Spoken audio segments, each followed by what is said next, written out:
à luz de Lucas capítulo 4, a partir do verso 14, estaremos aqui falando dessa relação da unção do Espírito Santo, do poder do Espírito Santo com a missão da igreja. E esse texto de Lucas capítulo 4, ele é interessante, esse momento da vida de Jesus, do ministério de Jesus, porque Jesus acabara de ter duas experiências muito interessantes. Jesus, ele havia sido batizado no Rio Jordão por João Batista, e naquele momento acontece um episódio fantástico no texto que diz que Jesus estava na água sendo batizado e ele ouve do Pai uma palavra tremenda. O Pai brada dos céus: esse é o meu filho amado, em quem eu tenho prazer, ou em quem me comprazo, como aparece em algumas versões. E Jesus é batizado, e naquele momento uma pomba desce, pousa, digamos assim, sobre ele, Espírito Santo de Deus, simbolizando o Espírito de Deus sobre a vida de Jesus. E o texto diz que imediatamente após Jesus ser batizado, ele sai da água e vai para o deserto, não levado por Satanás, não levado pelo diabo, mas levado pelo próprio Espírito Santo. O texto é claro quando diz que foi o Espírito Santo que leva Jesus para o deserto para ser provado. E nessa provação do deserto, é óbvio, o tentador aparece para tentá-lo. E aí nós temos dois elementos interessantes: a provação que vem de Deus e a tentação que vem do inferno. São coisas diferentes, porque nós aprendemos na Bíblia que a provação de Deus, ela existe para nos fazer crescer, ela existe para nos fazer prosperar no sentido da existência. A provação existe para nos aprovar, para fazer de nós pessoas mais fortes, porque quando passamos pela provação que Deus manda, é impossível não sairmos mais fortes dela.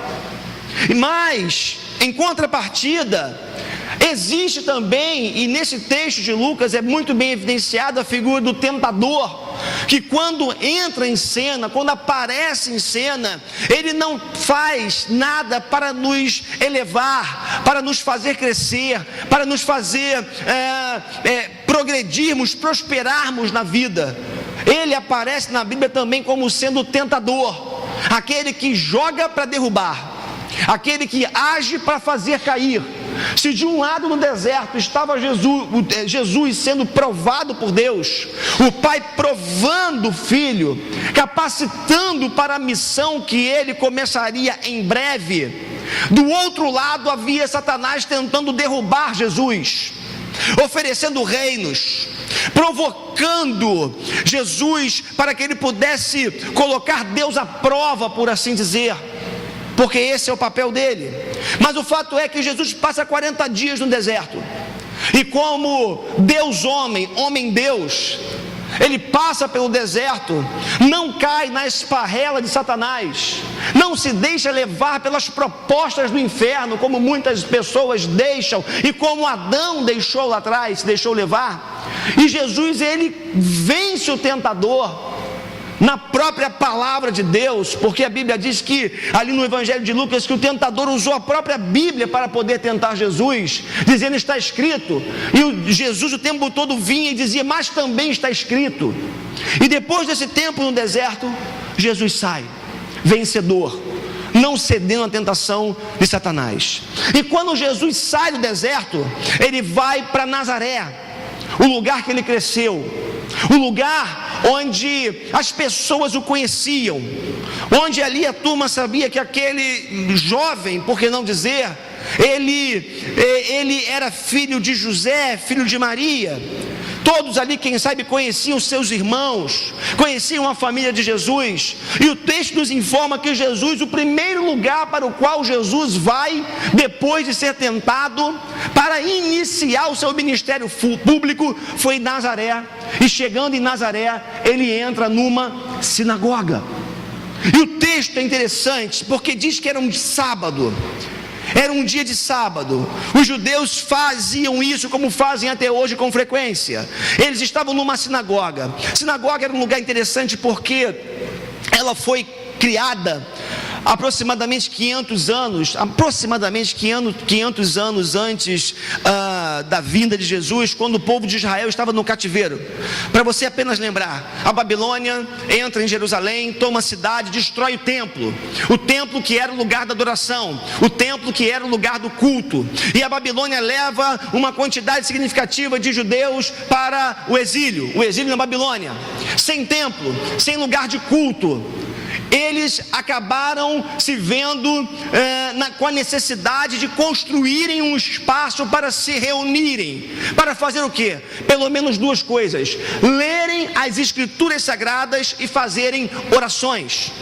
Irmãos, olha que coisa fantástica, em que pese aqui, não vamos entrar no mérito, da sinagoga em si, do que é o culto que é feito na sinagoga, mas para você precisa entender uma coisa nessa manhã, desde já: nada pode impedir a tua relação com Deus. E os judeus viveram isso no tempo do cativeiro. Se não tinham templo para adorar, eles construíram a sinagoga. Se não tinha um lugar de culto tradicional, que era a menina dos olhos deles, a coisa mais importante que eles tinham na adoração a Deus, eles pararam e pensaram: o que nós não podemos aqui é deixar de cultuar a Deus. O que nós não podemos fazer jamais é deixar de nos encontrarmos com as escrituras sagradas. Por quê? Porque foi justamente não observar as escrituras que nos trouxe para o cativeiro, diziam os judeus naquele contexto do exílio. E as sinagogas então nascem dentro de um contexto caótico de destruição da cidade, de destruição do templo, mas não de destruição da fé daquelas pessoas, não da destruição do desejo do coração deles de continuarem buscando a Deus e conhecendo a Deus. E nos dias de Jesus havia ainda o costume deles irem à sinagoga constantemente, sobretudo aos sábados, onde eles gastavam boa parte do seu dia ali, reunidos. Um pouco diferente hoje dos nossos cultos, onde a gente chega na igreja e a gente fica olhando no relógio a hora de acabar o culto para a gente ir embora. Havia prazer, havia o desejo, havia vontade deles estarem reunidos, havia vontade no coração deles de lerem as escrituras sagradas. E o texto traz uma informação logo de início fantástica, porque o texto diz que Jesus vai à sinagoga como ele costumava fazer constantemente. Jesus, ele não foi para a sinagoga porque recebeu um chamado de Deus para começar seu ministério. O ministério de Jesus, a vocação de Jesus, por assim dizer, embora eterna, ela é construída dentro de um ambiente de busca de Deus, dentro de um ambiente onde ele se reunia constantemente com os seus compatriotas, com os seus irmãos judeus, para fazerem duas coisas, como já disse: ler as escrituras sagradas e orar. Interessante isso, Porque às vezes a impressão que eu tenho é que alguns têm tanta dificuldade com a igreja, com a reunião, com esse momento que nós estamos aqui. O que mais eu ouço é: pastor, eu não preciso da igreja, eu não preciso da religião, eu consigo me relacionar com Deus. Eu não vou entrar nesse mérito aqui agora, mas o que eu vejo em Jesus é algo totalmente diferente.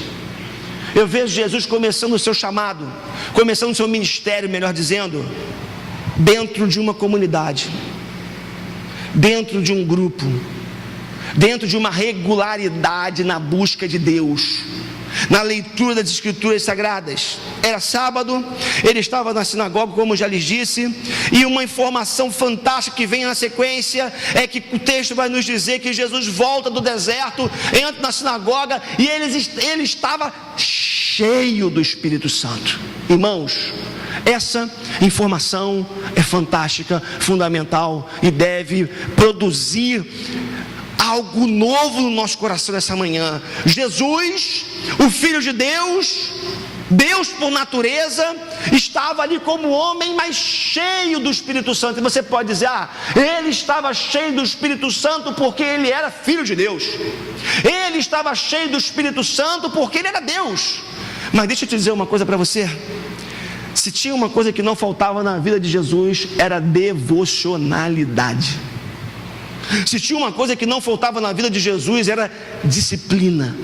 Se tinha uma coisa que não faltava na vida de Jesus, era o desejo e a prática constante de estar na presença do Pai e com os seus irmãos, buscando a Deus em comunhão, em comunidade.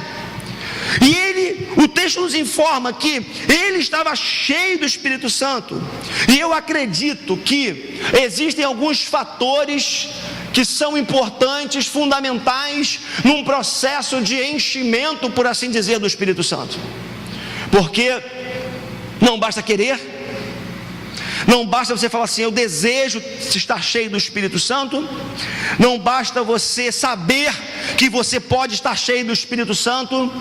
Algumas coisas precisam estar presentes na sua vida, algumas atitudes precisam estar presentes na sua vida, e eu passo a falar sobre elas agora. Alguns fatores importantes nesse processo de estarmos cheios do Espírito Santo, que eu acredito que estiveram presentes na vida de Jesus. Primeiro deles é justamente a consciência da filiação. Como já disse para vocês, Jesus, ele estava vindo do deserto, e ele tinha ouvido antes disso do Pai, no seu batismo: este é o meu filho amado em quem eu tenho prazer. Irmãos, essa palavra de Deus para Jesus foi fundamental para tudo que Jesus viveu ao longo do seu ministério. Porque se você parar para analisar em Lucas capítulo 4, na tentação, a pergunta de Satanás, a pergunta do inferno foi a seguinte: se tu és o Filho de Deus. Olha só, a dúvida tentando, ou melhor, o tentador tentando colocar a dúvida no coração do filho. Mas ele tinha acabado de ouvir do Pai: tu és o meu filho amado em quem eu tenho prazer.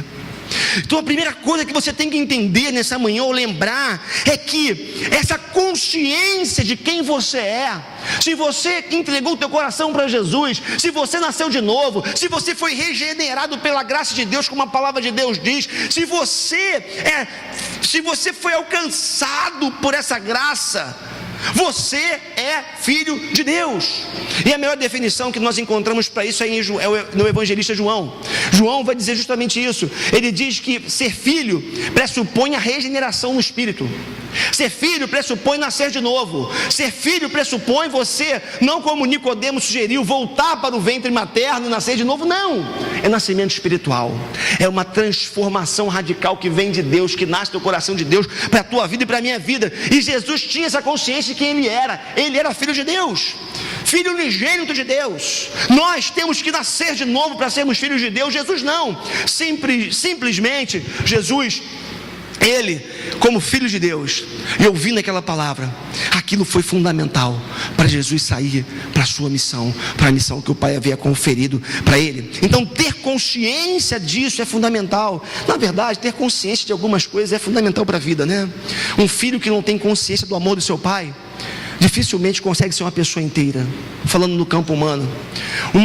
Uma pessoa que não tem consciência do amor do seu cônjuge, né? Vive desconfiado, com medo, inseguro. A consciência de algumas coisas são extremamente importantes na vida, se a gente quiser ter sucesso, se a gente quiser ser pleno. E a consciência da filiação eterna em Deus é fundamental. Chamaria de um startup, de um início, simplesmente desse processo de Deus de enchimento do Espírito Santo na nossa vida. Segunda coisa que eu vejo como um fator preponderante, fundamental para esse enchimento, por assim dizer, do Espírito Santo, foi a obediência de Jesus ao Pai. Irmãos, não existe mágica. Se você quiser ser cheio do Espírito Santo, você tem que obedecer a Deus. Se você quiser ser pleno de Deus, cheio de Deus, você vai ter que obedecer a Deus. Sabe por quê? De onde que eu tiro isso? Jesus, como eu já lhes disse, foi batizado. Eu pergunto para você: Jesus precisava ser batizado? Batismo é símbolo de remissão de pecados, de perdão de pecados. Jesus não tinha pecado, mas Jesus simplesmente, em obediência ao Pai, ele se submete, se deixa batizar por João Batista. É batizado no Rio Jordão por obediência. E Jesus só foi cheio do Espírito Santo como homem porque decidiu no seu coração obedecer a Deus. chamado de Deus para a sua vida e para a minha vida é para a obediência. A palavra de Deus é clara em vários aspectos. A palavra de Deus é cristalina. Existem mandamentos de Deus. E existem mandamentos que são tão básicos, né, que a gente não observa. E Jesus, ele pega... Eu conversava com alguém isso essa semana, já não me lembro quem. Jesus, ele pega todos os mandamentos e resume, será que eu posso usar essa expressão? Em um mandamento, certo? Que se subdivide em duas, digamos assim, né, áreas: amar a Deus sobre todas as coisas e ao próximo como a ti mesmo. Já percebeu como é que a gente falha nisso? Já perceberam como é que nós somos fracos no amor? A gente ama quem ama a gente. A gente ama quem faz o bem para a gente ama os nossos filhos, porque amar não é só dizer que a gente ama, amar é atitude.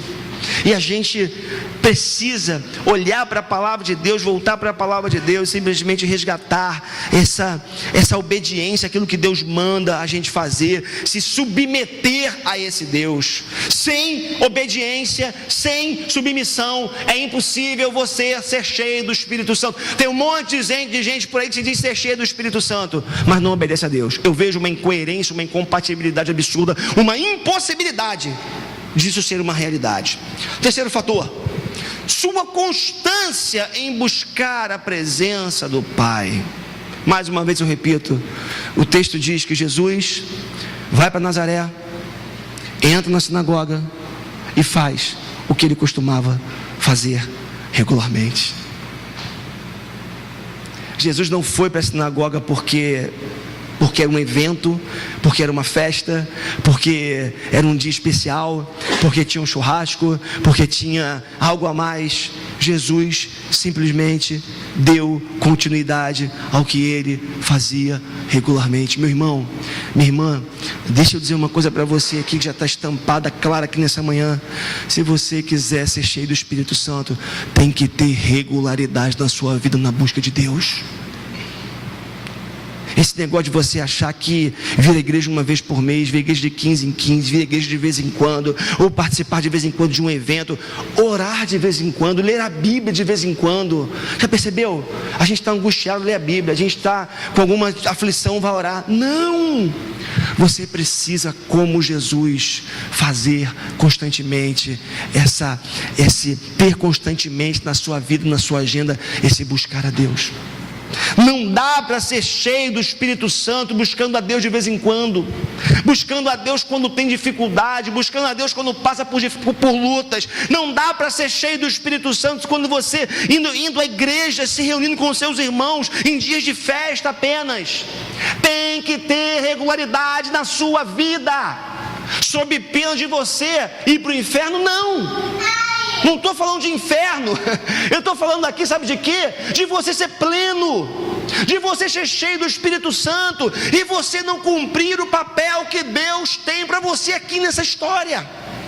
Esse é o ponto. Então foi extremamente importante. Ele foi para a sinagoga como costumava fazer. Foi assim antes do início do seu ministério público e foi assim durante o seu ministério. A Bíblia diz constantemente que Jesus se retirava para estar com o Pai. Ele ia para os desertos, ia para os lugares desertos, ele ia para as montanhas, ele buscava ficar sós com Deus. E ele era Deus. A grosso modo, ele não precisava. Essa é a verdade. Jesus não precisava orar se ele não quisesse, mas ele sabia da importância como homem de fazer e nos deixou esse modelo. E uma coisa também que fez com que Jesus, acredito eu, fosse cheio desse Espírito de Deus, cheio da unção de Deus, é que ele simplesmente recebeu uma missão do Pai. Agora, Jesus recebe uma missão eterna. Ele vem ao mundo com missão para nos resgatar, para nos salvar, para morrer na cruz. Isso é o que a Bíblia nos ensina. E ele faz isso E só faz isso, só consegue fazer isso, porque ele recebeu essa unção do alto sobre a vida dele. É interessante, já falei isso aqui algumas vezes, mas a expressão ou o título Cristo, ou Christos, não era sobrenome de Jesus, né? Vocês sabem disso, já falei isso para vocês, né? E vocês já ouviram em outros lugares. Jesus Cristo, né? Não era Jesus Cristo da Silva, né? Jesus Cristo de alguma coisa, não. Cristo significa ungido. Ele foi ungido para uma missão. Ao receber o Espírito de Deus, ao ser cheio do Espírito Santo de Deus, ele é ungido para a missão que foi designada para ele. Irmãos, se é verdade que Jesus estava cheio do Espírito Santo, que ele foi ungido pelo Pai para fazer essa missão, não é menos verdade também o fato dessa missão hoje ter sido conferida a mim e a você. Então, se essa missão foi conferida a mim e a você, se essa missão foi conferida à igreja, nós também somos Cristos, nós também somos ungidos de Deus, nós também somos pessoas que essa unção reside, esse poder reside, para quê? Para que a gente continue a obra que Jesus iniciou. Jesus inicia a obra, os apóstolos dão continuidade a ela, e depois que os apóstolos morrem martirizados, eles delegam, por assim dizer, ou repassam, por assim dizer, esse chamado, essa vocação para a igreja de Jesus. Hoje, a unção de Deus está sobre a minha vida e sobre a tua vida. Não é para a gente ficar gritando, dando aleluia dentro da igreja, não. Não é só para a gente ficar cantando, vou cantar num lindo coral, que é maravilhoso, é bom demais, enche nosso coração de alegria. Mas a unção de Deus não é só para isso. A unção de Deus sobre nós tem razão de ser. Esse poder de Deus sobre nós tem consequências. E consequências de estarmos cheios do Espírito Santo. É interessante porque isso aqui fica evidenciado na vida de Jesus. Quer ver só? Como é que essa evidência, ela é real, foi real na vida de Jesus e precisa ser real na minha vida, na sua vida? Deus, primeiro, ele é evidenciado em nós quando nós estamos cheios do Espírito Santo. É simples. Já percebeu isso? Quem já ouviu alguém falar assim: poxa, aquela pessoa é diferente, tem alguma coisa diferente, e não tem a ver com a roupa que ela veste, não tem a ver com o cabelo que ela usa, não tem a ver com outras coisas, senão algo que é inexplicável. Sabe o que isso significa? Que quando nós estamos cheios de Deus, Deus é evidenciado em nós. Uma pergunta que eu preciso fazer para mim e para você nessa manhã: quando as pessoas olham para a gente, quem que elas veem? O que elas veem? Como que as pessoas, ao nos observarem, como que elas nos veem? Queridos, quando o povo olhava para Jesus, eles viam o Pai, eles viam Deus, eles viam algo diferente. Mais ainda, conseguimos sentir como Jesus sentiu. A unção de Deus faz com que você tenha o mesmo sentimento de Jesus. A unção de Deus em nós faz com que você sinta com o coração de Jesus, você pense com a mente de Jesus, você viva como Jesus. Isso é fundamental. Simplesmente nós conseguimos reproduzir os sentimentos de Cristo, aquilo que o apóstolo Paulo fala: tenha em vós o mesmo sentimento que houve em Cristo Jesus. Você só conseguirá reproduzir o mesmo sentimento que houve em Cristo Jesus, cheio do Espírito Santo de Deus. Então nós conseguimos sentir como ele também, Jesus, sentiu. Nós recebemos capacitação do alto para pregar e ensinar a palavra. Isso aqui é importantíssimo, irmãos. A unção de Deus, sobretudo na sua vida e na minha vida, é para proclamarmos a palavra de Deus. Olha que coisa bonita, 2 textos que eu queria ler com vocês. Temos aqui na projeção. Então Jesus aproximou-se deles e disse: foi-me dada toda a autoridade nos céus e na terra.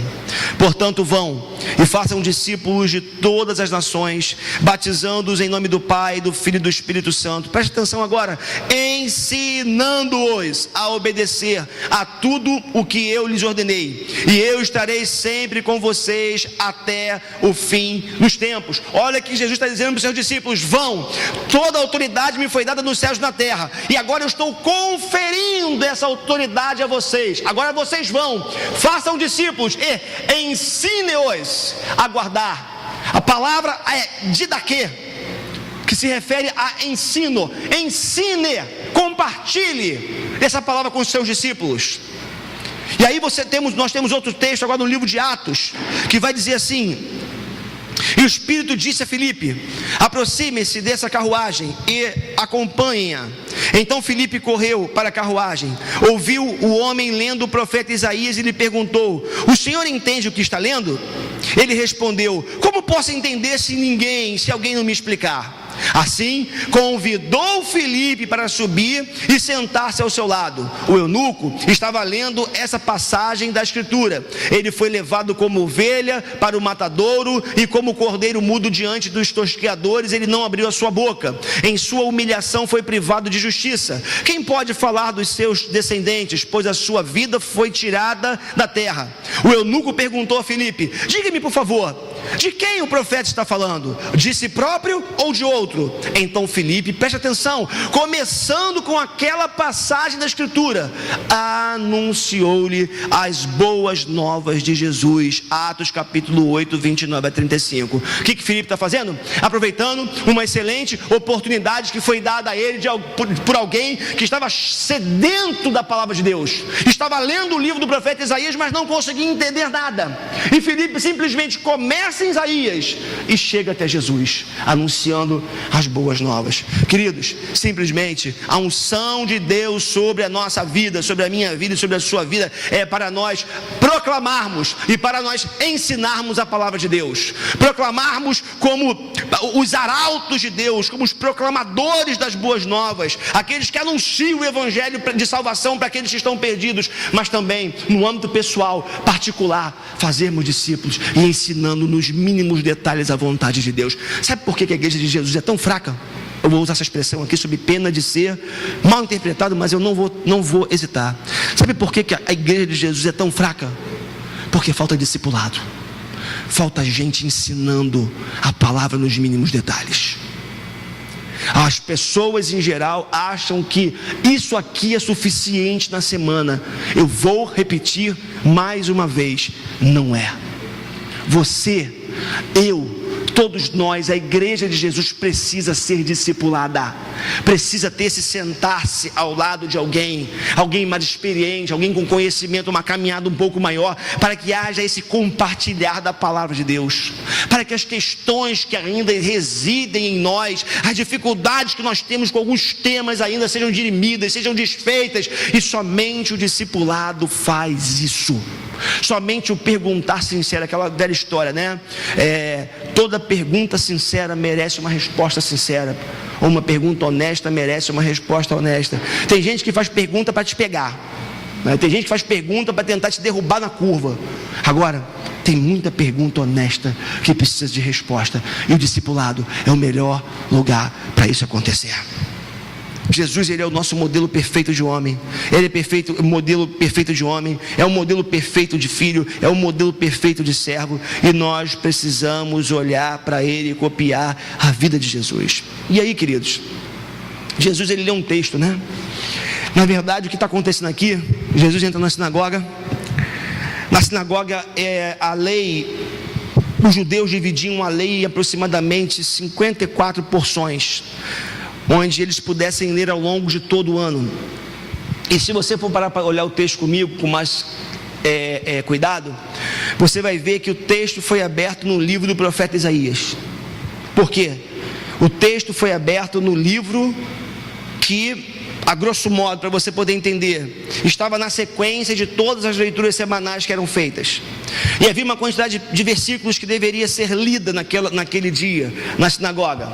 O texto, quando Jesus chega, estava aberto. O assistente entrega para Jesus o livro, o rolo aberto não, né? Desenrolado, porque a Bíblia não era como hoje, desenrolado no livro de Isaías. Mas o texto informa que Jesus, ao receber o rolo, ele vai até a porção aonde estava escrito aquilo que nós encontramos justamente no livro de Isaías hoje para nós, que seria o capítulo 61. O que está acontecendo aqui? Jesus, ele recebe o rolo para ler, mas ele, segundo alguns comentaristas, não observa a leitura, a ordem exata do que ele tinha que ler. O livro já estava aberto, o rolo já estava aberto, melhor dizendo, mas Jesus vai até a porção referente ao capítulo 61 de Isaías.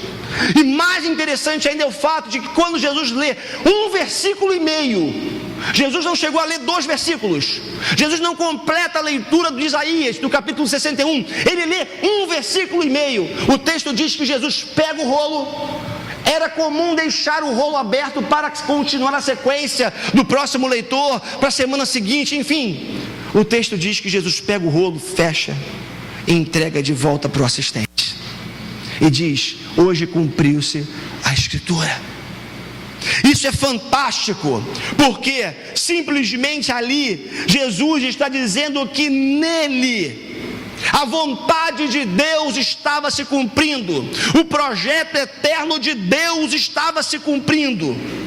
E simplesmente o que Jesus está anunciando, está dizendo é: eu recebi uma missão, eu fui ungido pelo Pai para completar uma obra, e eu preciso dizer a vocês que essa unção que reside sobre mim, eu também compartilho com vocês. E nesse texto, falando sobre a missão de Jesus, que ao mesmo tempo é a missão da igreja deixada para nós, eu diria que essa missão, ela tem algumas frentes, algumas características. Vamos lá. A primeira delas é pregar, como já falei para vocês, o texto vai dizer as boas novas aos pobres. E boas novas, né? A palavra evangelho significa justamente isso, boas novas, a boa notícia. É a boa notícia de salvação. Aqueles que andavam em trevas, o profeta Isaías também vai dizer, viram uma grande luz. Isso é notícia boa. Aqueles que andavam no meio da escuridão, agora a luz brilhou sobre eles, trazendo esperança. E nessa proclamação, o querigma, ou querigma do grego, significa justamente o anúncio do Evangelho. É você proclamar em alto e bom som a palavra de Deus. É você proclamar para os 4 cantos da terra que Jesus é o Senhor, que Jesus é Salvador, que não há salvação sem Jesus, e nós fomos ungidos por Deus para proclamarmos, melhor dizendo, a palavra de Deus. Então nós proclamamos como arautos, ensinamos como discipuladores. Isso é fundamental no ministério, isso é fundamental no discipulado cristão. Tem um texto, Atos capítulo 20, versos 18 a 21, queria ler com vocês, também temos na projeção. Quando chegaram, ele lhes disse: vocês sabem, Paulo falando, como vivi todo o tempo em que estive com vocês, desde o primeiro dia em que cheguei à província da Ásia.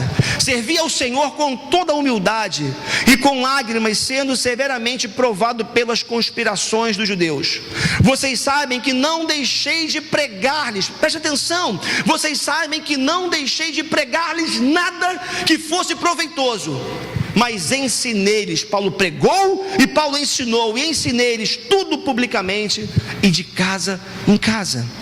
Testifiquei tanto a judeus como a gregos que eles precisam converter-se a Deus com arrependimento e fé em nosso Senhor Jesus, em fé em nosso Senhor Jesus. Então, o que nós encontramos é que essa unção de Deus é para proclamar como arauto, é para anunciar como discipulador, aquele que cuida do outro no âmbito pessoal.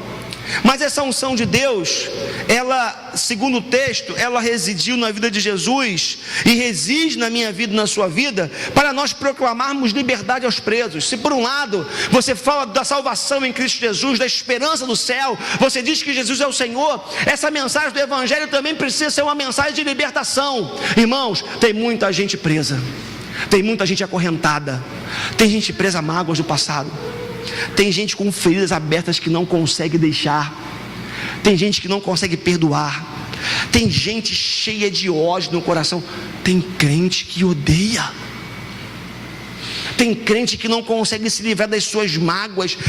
A coisa não mais comum, mas que eu ouço de vez em quando é: pastor, eu perdoo, mas não quero papo. Espera aí, Eu perdoo, mas a Bíblia não diz que eu tenho que voltar a me relacionar. Quem disse que não? Perdoar é ficar com prejuízo. Perdoar é você caminhar a segunda milha, terceira milha, 10ª milha, recomeçar. Ah, mas eu posso ser ferido de novo. Pode, talvez será.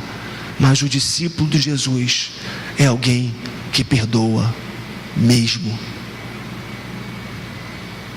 Se você tem falta de perdão no teu coração, você está preso. Tem algemas prendendo você. E eu quero te dizer que a unção de Deus quebra essa cadeia. A unção de Deus quebra essa mágoa. A unção de Deus quebra esse ódio. A unção de Deus quebra essa falta de perdão.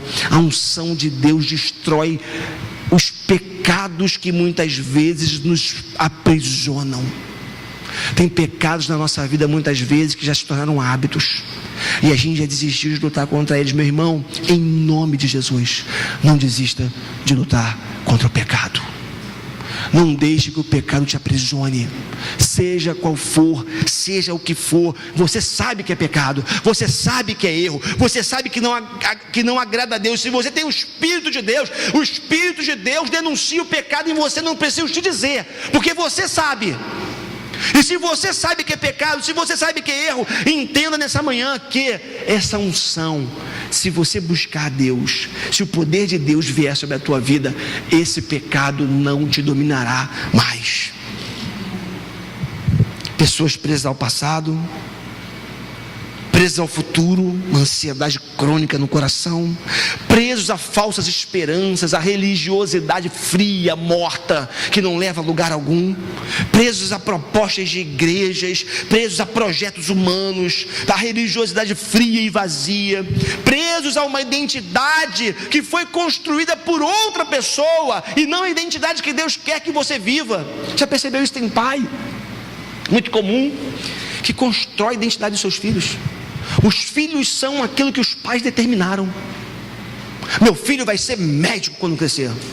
E o cara vive a vida inteira trabalhando, investindo para que o filho seja o que ele quer que ele seja. Qual é a consequência disso?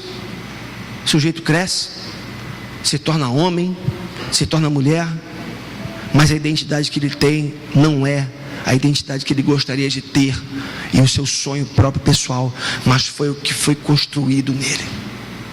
Palavras duras dentro de casa muitas vezes, que crianças ouvem: seu miserável, seu desgraçado, seu isso, você não serve para nada, você não vai dar em nada.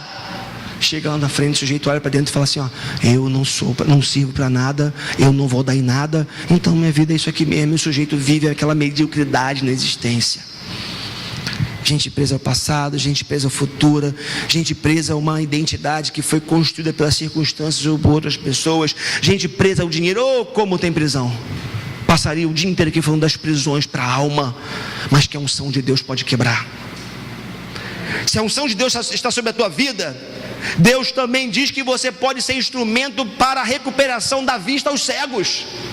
Porque o texto de Isaías fala isso, e Jesus reproduz ali na sinagoga. Porque o Espírito de Deus está sobre mim também para quê? Para a recuperação da vista aos cegos. É óbvio que tem cego físico que pode ser curado e Deus cura, mas a pior cegueira não é a física, a pior cegueira é a espiritual. E está cheio de gente cega espiritualmente falando. É por isso que certa vez Jesus estava passando e encontrou um cego chamado Bartimeu, cara cego de nascença. Aí Jesus pergunta para ele e fala assim: o que queres que eu te faça? Se sou eu falo: tô cego, cara, eu estou te buscando, estou te procurando, estou aqui atrás do Senhor, e o Senhor pergunta: o que queres que eu te faça? Ah, irmãos, mas aquela pergunta tinha outra finalidade. O que Jesus estava mostrando para Bartimeu, troquei o nome aqui eu acho, né? Para Bartimeu, era o seguinte: você tem uma cegueira muito mais grave do que a tua cegueira física, a tua cegueira espiritual. E eu posso curar e vou curar a tua cegueira física, mas a cegueira que eu mais quero curar é a sua cegueira espiritual. O que você quer que eu te faça? O que eu faça por você? Foi a pergunta de Jesus para Bartimeu, para aquele cego. Sabe por quê? Está cheio de gente cego espiritual que precisa de cura. unção também para libertar os oprimidos, opressão social, opressão espiritual. Jesus veio para retirar os fardos pesados. Como é lindo ouvir e prazeroso até ouvir Jesus dizendo: porque o meu fardo é leve, o meu jugo é suave. Não tenham sobre vocês peso que vocês não precisam carregar. Meu irmão, minha irmã, que fardo vocês têm carregado nessa manhã? Qual o peso você tem carregado? Qual o peso que a vida está colocando sobre os teus ombros? Qual é o peso que as circunstâncias, o diabo, o inferno, seja lá o que for, está colocando sobre a tua vida? Jesus, ele veio para trocar o fardo com você, e essa unção de Deus sobre a minha vida e sobre a tua vida também é para tirar o fardo das pessoas. Tem gente cansada do teu lado. Dentro da tua casa pode ser que tenha gente cansada carregando fardos que não precisa carregar. No teu trabalho, na tua vizinhança, como que tem gente que precisa ouvir de um Deus que troca fardos? Jesus veio para retirar os fardos pesados do nosso ombro. A unção de Deus também é para proclamarmos o ano da graça do Senhor. Isso aqui é tão tremendo. Quando Jesus cita Isaías nesse texto, você sabe que havia o chamado ano do jubileu para os judeus, né? O ano do jubileu, todos os pecados eram desse dia, era uma grande festa que acontecia. Havia o jubileu de 7 anos, e no final de 50 anos uma grande festa. No final de 50 anos, os escravos eram libertos, as terras voltavam para os seus donos originários, por assim dizer. Toda injustiça era reparada na nação de Israel. Era conhecido como o ano do jubileu. E acredito eu que Jesus está fazendo menção ao ano do jubileu, quando toda injustiça era reparada a cada 50 anos. O que eu queria que você entendesse nessa manhã é que agora, não mais o ano do jubileu era o momento mais esperado do povo de Deus. Agora, com Jesus, simplesmente Jesus, ele veio, a palavra diz, para estabelecer uma nova era, onde as portas do céu estão escancaradas para todo aquele que clama pelo nome de Jesus. É uma nova era, é um novo tempo, é o ano da graça do Senhor. E quando Jesus pega aquele livro, lê a porção do texto de Isaías 61, entrega para aquele assistente depois de ter lido, e volta para o seu lugar, e todos ficam espantados com Jesus, tamanha unção sobre a vida dele. E ali se diz que se cumpriu, Jesus diz que se cumpriu as escrituras naquele momento. O que Jesus estava dizendo é: a partir de agora, a única coisa que vocês precisam, e por isso ele fecha o rolo, ou enrola o rolo, sei lá, e entrega para o assistente. É por isso que ele faz isso, para simbolizar, ou para dizer apenas uma coisa: a partir de agora, não é mais a lei, mas é a minha graça. E com a minha graça, as portas do céu estão escancaradas para todo aquele que crê em Jesus. E aí, queridos, olha que coisa linda, o texto de Deuteronômio falando sobre o ano do jubileu. Vou encerrar. Consagrem o 50º ano e proclamem libertação por toda a terra a todos os seus moradores. Este lhe será um ano de jubileu, quando cada um de vocês voltará para a propriedade da sua família e para o seu próprio clã. O 50º ano lhe será jubileu. Não semeiem e não ceifem o que cresce por si mesmo, nem colhem das vinhas não podadas. É jubileu e lhe será santo. Comam apenas o que a terra produzir. Nesse ano do jubileu, cada um de vocês voltará para a sua propriedade. Se vocês venderem alguma propriedade ao seu próximo, ou se comprarem alguma propriedade dele, não explore o seu irmão. O que comprarem do seu próximo será avaliado com base no número de anos desde o jubileu, e fará a venda com base no número de anos que restam de colheitas. Quando os anos forem muitos, vocês deverão aumentar o preço, mas quando forem poucos, deverão diminuir o preço, pois o que ele está lhes vendendo é o número de colheitas. Não explorem um ao outro, mas temam a Deus o Deus de vocês. vocês. Eu sou o Senhor, o Deus de vocês. Pratiquem os meus decretos e obedeçam as minhas ordenanças, e vocês viverão com segurança na terra. Então a terra dará o seu fruto, e vocês comerão até fartar-se, e ali viverão em segurança. Vocês poderão perguntar: que iremos comer no 7º ano, se não plantarmos nem fizermos a colheita? Saibam que eu lhes enviarei a minha bênção no 6º ano, e a terra produzirá o suficiente para 3 anos. Quando vocês estiverem plantando no 8º ano, comerão ainda da colheita anterior, e dela continuarão a comer até a colheita do 9º ano. A terra não poderá ser vendida definitivamente, porque ela é minha, e vocês são apenas estrangeiros e imigrantes. Em toda a terra em que tiverem propriedade, concedam o direito de resgate da terra. Se alguém do seu povo empobrecer e vender parte da sua propriedade, seu parente mais próximo virá e resgatará aquilo que o seu compatriota vendeu. Ano do jubileu, onde toda injustiça era desfeita. Jesus está dizendo: agora o jubileu sou eu. Eu sou aquele que reparo toda injustiça.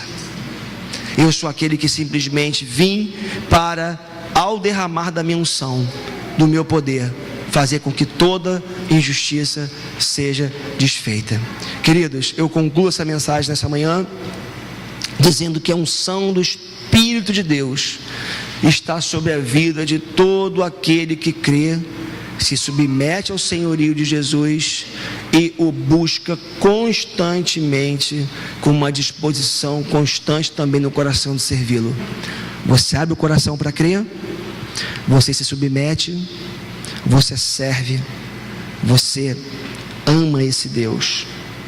A unção de Deus, assim, se isso acontecer, ela vem sobre a minha vida, sobre a sua vida, para que nós venhamos a dar continuidade àquilo que Jesus começou. O Espírito do Senhor Deus está sobre mim. Aleluia. Você pode afirmar isso nessa manhã? O Espírito do Senhor Deus está sobre mim.